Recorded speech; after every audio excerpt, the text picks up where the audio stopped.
Is it possible then to be addicted, I suppose, without necessarily having the negative consequences? Because, like, one thing that particularly you hear with alcohol is someone being, for example, a functional alcoholic. I can think of, I believe Rod Butters was his name, the St Kilda president. Apparently he was drunk off his head for kind of years, running the club sort of thing, and no one even really fully knew until it came out much later. So is it possible to have an addiction but almost be so fully functional in your life that it doesn't necessarily stand in the way?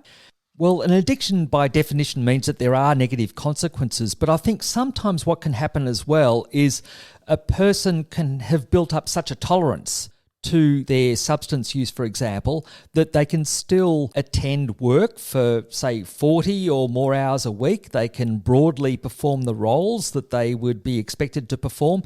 But even in those situations, there will often be difficulties that the person might tend to deny and minimise themselves.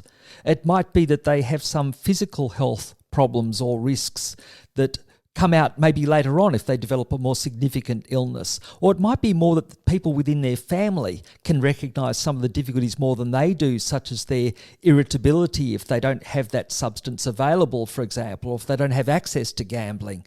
So I think sometimes there might be more subtle signs, especially to people outside the family, but by definition, when we talk about an addiction, it means that it is interfering with people's work or relationships. And sometimes that might not be so visible to the wider public, but it will tend to have its negative consequences in the home.